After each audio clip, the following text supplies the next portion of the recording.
Hello, everybody, and welcome to South of King's Landing, the Explosion Network's Game of Thrones Aftershow. I'm joined today by the illustrious Jack Cruz. Plat plat. And today we're talking about the latest episode of Game of Thrones, The Queen's Justice, Episode 3. So let's just get your overall thoughts, Jack. What did you think of the episode? I liked it. It's probably my favourite episode so far. I thought Episode 1 was good, but just was like a setup episode. Yep. I thought Episode 2 was fine. Nothing really happened again until like the final scene, and even that final scene was pretty disappointing as far as that battle on the boats or whatever with the Ironborn, obviously. But this episode was cool. Again, not a great deal happened. There was some battles, but there was some twists with those battles that I did not see coming at all, yep. and went really well. And a couple of characters sort of getting a bit more screen time that I'm starting to really enjoy their presence. So I liked it. So far, the best episode of the season for sure. Yeah, I agree. There was some really good acting in this episode. I mean, some of those scenes were really top notch. So Fantastic, yeah. Yeah, let's kick straight into it, where we have Jon Snow finally arriving at Dragonstone with Davos in tow. He meets up with Tyrion on the beach, and pretty much sticks him up for all his weapons and everything. Yeah. This was what I was looking forward to the most with this episode, but it was probably the part that I was most disappointed with. Yeah. I was expecting some sort of something, I guess, with Daenerys and Jon finally meeting. It was almost like some weird connection that they would have, but it was almost too realistic, in that, there's no reason for them to have any, just because they're brother and sister doesn't. Well, everybody knows they're both Targaryens based on the end of last season. Everybody watching knows. Yeah, so technically, if you're watching this, you should know that by now. Yeah, she's his aunt, I think is what I've read. His what? His aunt. No, they're. I don't think they're brother and sister. Because it's Rhaegar was with Ned Stark's. Wasn't it him? He was with Ned's. The Mad King was with Ned Stark's sister. No, it wasn't the Mad King. It was the Mad King's... Wasn't it? ...relative, I think. I read art in this article that I'm looking up, so that's what I'm going with. Interesting. I always assumed that they were brother and sister. Here we go. The son of Dany's brother, Rhaegar. So Rhaegar is the Mad King's son. Oh, the little blonde dude who got his head melted in the first season. No. Other brother. Another brother. Before. Fuck. It's fucking confusing. It's confusing. I always assumed it was someone else. Anyway, well, so that's his auntie, I guess. Okay. Well, it makes a little bit more sense then. The things start to make a bit more sense for me now. So before they actually have that discussion, we see Varys and Missandra on the cliff. The Red Queen. She doesn't want to have a thing to do with Jon Snow. No, she knows you fuck her up. Yeah, so that was pretty interesting, because she says she needs to die. She's going to leave Westeros, but she needs to die in Westeros. So yeah, so with those the whatever you call them, the red priests and that, I think their whole thing is that they can see everything. Yeah, and they know everything that sort of happens. They're a bit like Bran has become now, or they can see into the future and that kind of thing. And she she dropped a little bit of a bomb on Varys. On Varys when she left when she sort of said that line about I have to die here just like you. Yeah. And whether she said that just to sort of fuck with him or fuck with him, or she really meant something. You could see that it affected him. It was a nice little moment. So then we get to the main event. We finally see Dany and Jon Snow in the same room, where Missandei gives her this huge, big introduction, and he gets called the King of the North, and that's it. Yeah. This is Jon Snow. He's the King of the North. Yeah, it was. It was. I liked that sort of the contrast between the whole grandiose introduction and then the this is Jon Snow. He's King of the North. Yeah, the man of the people. It was sort of yeah, exactly right. Yeah, it was more of a humble sort of thing. Look, it was good. I always have high expectations when it comes to this show, so I was expecting something a little bit more, maybe, I don't want to say epic, but just a bit more grand. It sort of just played out. Is this how you expected it to go? That he wouldn't agree to bend the knee, and they would Yeah, be a little bit at odds. Yeah, yeah, definitely. Yeah, I was sort of, I don't know, I was hoping for a little bit more conflict. It sort of seemed to just be there, and then it was over. It turned a little bit into a dick measuring contest. Look at all these terrible things that I had to endure. Look at all these terrible things I had to endure. Yeah. Yeah, exactly right. Yeah. And it sort of came to a halt pretty quickly, like the whole conversation. And it wasn't what I was sort of hoping for and expected, but it went the way, I guess, like the outcome at the end was sort of how I expected it to be. Cool. So then we get a quick look in on Theon. Fucking Theon. Yes. Fucking Theon. Reek. Yeah, he's alive. And yeah, that's pretty much it. Nice cameo from a former Water Rats actor there. So the captain on that ship used to be in Water Rats. So that was a nice little Easter egg for us dragons. Yeah. So that was cool. It'll be interesting to see how he's dealt with when he's taken back to Dragonstone. Yeah, it'll be interesting to see how much he's there at the moment. I think he took us a couple steps back to Reek. Yeah, most definitely. So then we get Euron dragging his prizes through King's Landing. Now, this is what I was talking about when I said that we're getting some characters that are getting some more screen time, and I'm loving them even more and more. He's quickly becoming one of my favorite characters in this show. He's like dastardly, and he's just like, I don't know, he's just got this like, you want to like hate him, but he's just so entertaining. Yeah, he is. He's really entertaining. He's got a great sort of demeanor about him. He's not your typical Game of Thrones villain. He's a real sort of suave kind of like larrikin almost. Yeah. Which I'm really enjoying, and his banter with his banter with Jaime is top notch. Oh, it's great. It's great. And even like, he comes into the when he drops off the prisoners or whatever to Cersei. Yeah, he finally he gets what he's sort of, she says you'll get what you want in that he'll marry. We'll see. Yeah, well, that she'll marry him after the war. Yeah. Well, you know what they say, Lannister always pays their debts. So, that's true. It was that's if he survives. That's what I'm thinking. I think her plan is she's going to kill him before the war ends.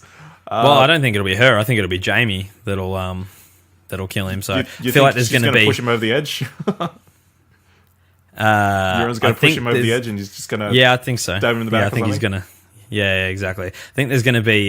They're sort of building to that there's that tension there, and he's getting up in his face, and he's talking to him, a finger in the bum kind of little remark that he made. That was a hell of a line. Just shit stirring him. So I think it'll get to a point where they'll have it out. It sort of seems to be building towards that. But I love him as a character. I hope they don't kill him too quickly because he's great. Like when he's on screen, he really commands the attention, and that larrikin nature is sort of, he's endearing as much as he's a bad guy, but you kind of want to root for him. He's got that sort of, that Jack Sparrow kind of demeanor. Yeah, that's maybe who he's reminding me of, Jack Sparrow. That sort of, but more of a dick. Yeah, exactly. Yeah, yeah. But no, he's fantastic. So I hope we get more and more of him as the seasons go on, and I like the way that they've handled him because he was last season. He was not this type of character. He was more of that sort of brooding, real sort of barbarian type rah rah rah sort of character. Whereas this one, he's got that. They seem to have almost sort of imagined him into this season. Sort of, I think, giving him some actual character. Which is he's probably great. The best newish character that we've had still around. Yep, for sure, absolutely, most definitely. Cool. So then we get Cersei with her prisoners in the dungeon. I mean, this scene, fucking hell. This was an intense scene, wasn't it? Yeah, it was hard to watch. Like it was a real emotional scene. You didn't have any feelings for the Sand Snakes before, though. So not before this, no. But I did like that. so obviously the scene plays out, but the moment that got me was like right at the end when they tried to like get to each other. Yeah. And that feeling of like, do you know what it reminded me? It reminded me of like the Saw movies, like when, like right at the end when, you know, like at the end of every Saw movie, they're like, you get to the end and you like that little twist comes right at the end and you realize, fuck, oh, that character that it's about to close on is fucked.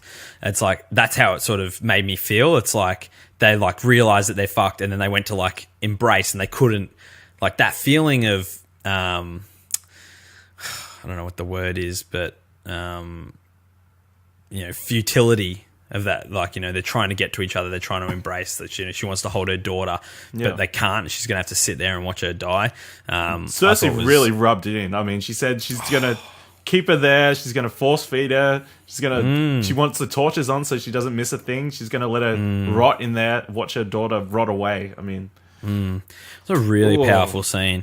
Really powerful. It's kind of fitting that she decided to poison her in that way. I mean, yeah, it was. Yeah, when and you knew as soon as, and like, I'm almost at the point now where I feel like I might need to, when I start watching these episodes, not watch the before. Okay, yeah. Yeah, like, you know, like the previously how they recap things that happen in other seasons, because it almost spoils it a little bit for you, and almost like you've almost got to watch it after you've watched the episode, and it'll help you sort of go, oh, okay, in case you missed something, because it was almost like, you know, once she's like, I'm not going to, you know, she's like, I'm not going to use the mountain or whatever. Also, Gregor, that's what I thought was going to happen. I thought they were going to get the same treatment as the nun from last season. But when she was like, I'm not going to use him, I sort of thought, oh, she's going to, I felt like that was how it was going to go. And then she obviously kissed her and that. So, definitely a good scene. Really emotional scene. Pretty intense as well. I was like uncomfortable watching it. It was still acting all around in that scene. No, it was fantastic. Cool. Fantastic. So then we Crazy go back to Cersei. Yeah, she is. I mean, she said she wanted to crack her head open. I mean, that would have been equally as dark and despicable. Hell hath no fury. You know what they say. Yep. So then we go back to Dragonstone, I'm pretty sure, where we have a scene between Tyrion and Jon. They pretty much just talk about brooding and how that meeting didn't go as planned. Yeah, they have a cool dynamic. They have a very I cool like dynamic. those two together. Yeah, I like those two together. You know, like Tyrion's like one of those characters that you can't help but like, he's almost too good. Like, as you know, as with all these negatives, and him and Jon sort of go really well together. I think they make a good team on screen as well. So it was a nice little scene. Just sort of gave them a little bit more of a a bit of screen time together and that kind. He gave him some. Well, he said he was going to help him. Like, he said, "How can I help you?" kind of thing. So that sort of led to the next part with them. But I don't know if you have much else to say about that scene. It was sort of pretty just awesome seeing the two together. Yeah, It's definitely, always fun. definitely. I think I skipped over the Cersei had a meeting with the guy from the Iron Bank. That was a pretty interesting scene. I mean, Yeah, definitely. it was built. Yeah, it brings the economics of the war into it as well. I mean, and it played it into what was going to play out at the end of the episode as well. Yeah, exactly. Sort of And that was sort of for sure. And that was where the twist came in at the end that I didn't see sort of coming. Where he comes in and then she's like, and at this point it's almost like, everything, like the walls are slowly closing in on Cersei. She's surrounded. All her enemies are all around her. And now the bank's here to like foreclose kind of thing, the kingdom. So it was almost like this is the last sort of straw. But she was so like when it left. So that was the scene that led into Jon and Tyrion. Yeah. And I remember when that scene finished. She's like, I promise you, before you leave here, like I'll pay my debt. Lannister always pays their debts. And I almost thought that's a weird, like, that's going to be a weird plot hole because how's she going to do that in like such a short amount of time? Like, that doesn't make any sense. And obviously, it's explained. She pulls it off later in the episode. Okay, then we go back to Tyrion talking to Dany about everything, explaining about the dragon glass, and they also the other one point that he skipped over, I think. We skipped over was. They talked about him being stabbed in the heart, and they just sort of didn't want to play that up. Yeah. And then because she brought it up. Yeah. She brings it up in that scene. She's like, well, that's it, because John stops Sir Davos when he's like, he stabbed in the heart, and he almost goes to, Davos almost goes to say in that scene earlier, he almost goes to go, he died for, like, you go see, that's what he was sort of about to say, and that's when Jon Snow stops him. Yeah. And, sort of like, and then, obviously, so, Dany brings it up again later on with Tyrion about, she's like, what did he think he meant when he took a knife to the heart, and he plays it off as northern, Northerners, just stories. Dramatic. Yeah. Yeah.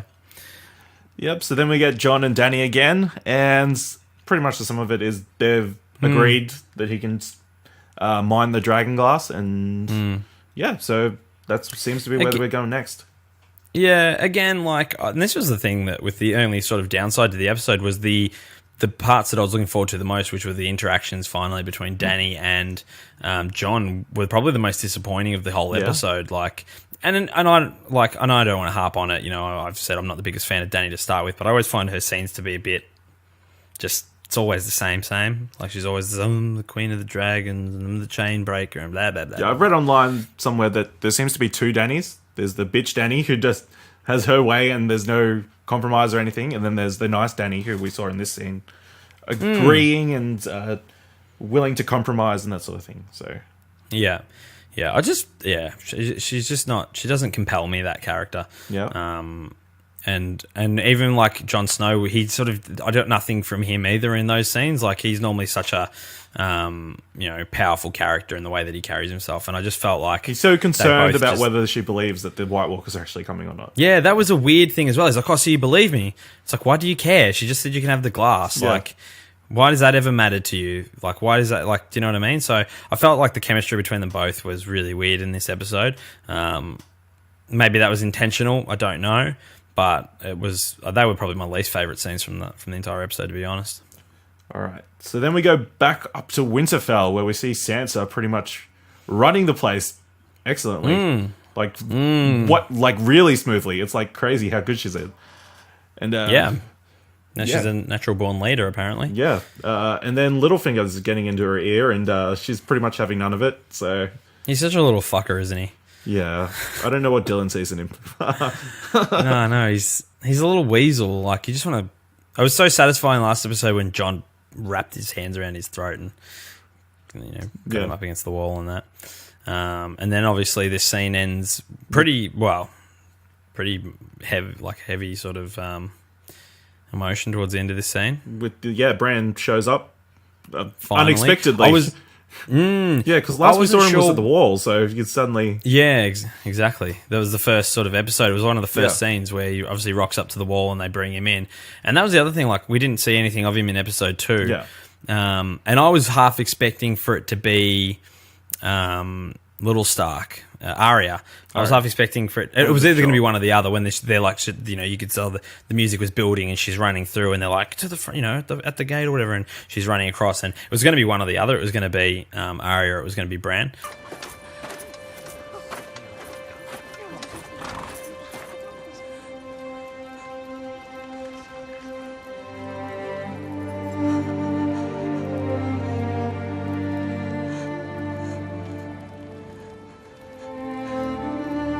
Hello, Sansa.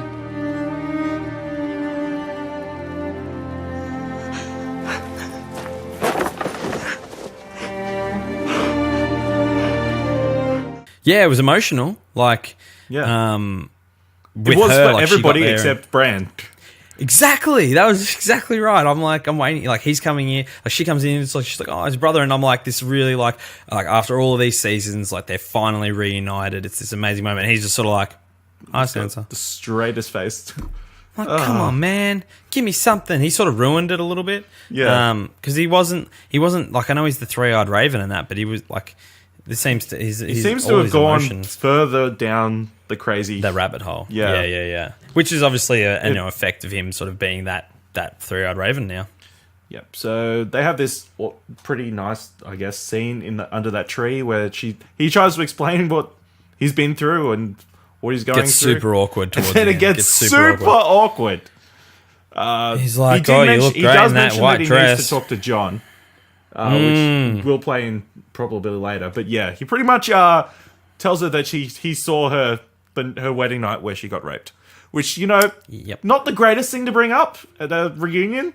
No, not cool, man. But super awkward. Made me realize, I was just like, really, dude? And then she's like, I gotta go. He's like, I'll stay here for a bit. yeah. It's like, okay. So I'm not sure, that character seems to have lost all of its, character kind of thing. Yeah. Like now he's just this weird sort of Maybe he's sort of oracle this type body, character. like a vessel for the three-eyed raven. He's now the vessel for the Raven, and Bran's like no longer there. So, which is probably the way that it sort of seems. But yeah, interesting. Then we move over to the Citadel, where Jorah is free of healed. the stone scale or whatever it's called. He's been Yep. healed Yep. miraculously over the night. Attaboy, Sam. Sam does something good. He's coming into his own, little Sam. I thought he did really well. I like this bit of like the banter and Jorah obviously. They had a nice moment at the end when they shook hands and that kind of thing, and that was cool. So I guess Jorah will be off now back to Dany. But I like the character of Sam, and I like his sort of bumbling, like half confident, half like, well, yeah, I fucking did it. Like, yeah, he's talking to the Archmaester after that, where he's explaining how did you do this procedure? I read the instructions and I did it. yeah. He's like, I laughed out loud at that moment. He's like, how did you do it? He's like, I read the books and I followed the instructions. And so that was a great moment for him. And then, they build him up and he's like, well done kind of thing. And then he thinks he's going to get rewarded and he gets basically punished for. Yeah, he builds him up like he's going to get rewarded. He went through a whole emotional roller coaster during that scene. Which was semi-disappointing. Like, I was kind of hoping for a little bit. I'm like, oh, cool, this is like, now this is You've proven yourself, Yeah, this is the point that like he gets, all right, he can sort of step up and do a little bit more and he can eventually get away from the Citadel and head back. And obviously there's going to be a flashpoint at some point in the season where things are going to happen and he's going to need to leave. Yeah. Before his training is up, I'm guessing. But I think he's probably going to get found out that he stole that book and then he's going to get expelled. It's pretty much what's probably going to happen. Yeah, definitely. Something like that will happen. So he'll either have to leave or he'll get kicked out. But I thought it was sort of funny. Like there's a comic relief at the end where it's like, now you get to fix all these scrolls and like translate them or whatever. But he didn't really. Like there was no. Then the development was like, okay, well now he's back to like where he was before. Like he had a good moment, but what does it mean now? He's just still back running errands. Yeah, pretty much. And then we get to the highlight of the show, I think, where Tyrion pretty much explains how they were going to siege Castle Rock. And he explains that he made his own secret passage when he was put in charge of the sewers to so he could sneak his ladies in. Because ladies get off on sewers, I know. Right, Jack? That's how you landed Sally? Yes. Yep. That's it. Yep. We met in the sewers. back when I was a Ninja Turtle. Yeah. Yeah, so pretty much the Unsullied take Castle Rock. Seemingly pretty easily. And then. So this was the big twist that came, and which I did not see coming. No. I'm like, okay, I thought it would be, I thought it would go the way it was going, and it goes away, and then they get in, and and then the battle's over, and they're like, everyone's dead, they're walking over the bodies. I'm like, cool. And I thought that's where it would end. Yeah. It's like, cool, they've taken Castle Rock, a few of them have died, but they've got it. And they completely flipped it on its head. It was a great moment. It wasn't like, one of the epic flip on its head moments it was just a massive past surprise, seasons. Yeah, but it was a really clever sort of surprise, and then it's like, and you're sort of like, oh shit, the Iron Fleet's there, and like sinking all the Unsullied ships. Yeah, and then in the next scene, you work out where the Lannister army's actually gone. Yeah, they've gone to Highgarden to take over the Tyrell's land, which is like a really smart move because that's where all the money is. Exactly, they're the only profitable part of Westeros. Which was really cool. So. It was just smart. Yeah, it's almost like, why didn't, yes, of course. Why, like like they say, the most, like the simplest answer is normally the one that's right. It's like, they're like, we've got no more money. Well, the Tyrells have got all the money. It's like, well, we'll just go steal their money. And they go there and they basically pretty easily slaughter because the Tyrells are not known for their fighting. They're farmers or whatever. Yeah. The last scene is Jamie with Lady Tyrell. And that was Really a hell cool of a scene. That was maybe one of the best scenes we've seen on this show. I mean, Yeah. like speaking scenes. Yeah, good dialogue. Yeah, great dialogue. Awesome. She's been a really cool character. The whole sort of thing. The whole. She's never really been like. She's done some pretty sinister things, but she's never been like hateable. She's always like. Yeah. She's almost like that mother figure who's just. She's almost the antithesis of Cersei. Yeah. Where she's a mother figure who wants to really like protect after, her children. Yeah. Whereas Cersei's sort of just like the mother figure who's evil as fuck. Yeah. And she's just sassy as anything. Right to the end. Right to the end. Yeah. And she sort of... Sorry, go on. Yeah, she tells Jamie that Cersei's a cancer and she's going to be the end of him. And he goes, probably. Yeah, pretty much. And she brings up Joffrey, asking about that sword. And she uses Nick's favourite word. And then after, she's given a poison to end her life painlessly. She reveals to Jamie. I thought that this was going to be like this. This was the twist that didn't come. Yeah. When he gives her the poison, I thought that it would go the same because he's like, he acts like he's doing her a favor and he gives her the poison to kill her painlessly. I thought it was going to be the flip and like in the same way that Cersei killed the snake daughter. Yeah. That it's going to be the same fate for her. Is that she drinks the poison and she's like it's terrible how he died. Bubbling and bleeding from his eyes and skin goes purple and all that. And then I expected then to be like that then to happen to her. Like Cersei has done the same to her as she did to the other one, but it didn't come. No, it never because came. And I'm like, they never found out. They all assumed it was Tyrion who killed Joffrey. So yeah, her last words were, "I want her to know that it was me." Yeah, really, really cool moment. So, could have gone another. Like they could have almost done that in that they, because Jamie always believed Tyrion that he never killed Joffrey, but so they could have almost played that off and given her that poison and given her a really gruesome death, but they didn't go down that route, which is fine. I thought it was good. It was still a great scene. I thought Jamie was like going to behead her or something at the end. Yeah, he was pretty. He's just. I think he's gone a bit soft. Yeah. He's not quite. He doesn't have that killer instinct that he had in the first season. Although now that you mentioned soft, there was an earlier scene where so Jamie and Cersei definitely weren't soft. No, they were not. They were not soft. So and they don't care who cares. They don't care who watches anymore. Yeah, she doesn't give a shit anymore. No, she does. No fucks given from Cersei. So she's very much. Yeah. She's like, I don't care who. She's like, you can't let people see. She's like, I don't care. I'm the queen. It's like, oh, fuck. All right. So the sort of cat's out of the bag, I guess, with that one. Yeah, pretty much.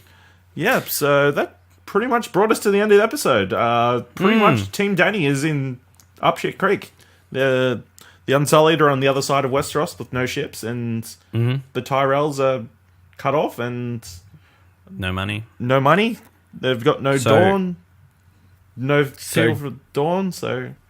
Yeah, so Dany really does need Jon Snow now. Yeah, he will now, so it'll be interesting to see what happens next episode. So, like every episode of South of King's Landing, Jack, who do you think's going to be sitting on the Iron Throne at the end of the season?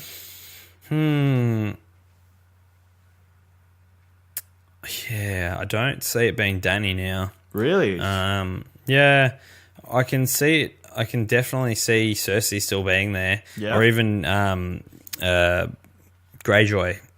Euron. Yeah, I can see him being there. It could. I don't like. I can see him also dying though. He's sort of one of those ones that I can see being finished off. But I can still see it being Cersei. I don't know. It's sort of flipped on its head now.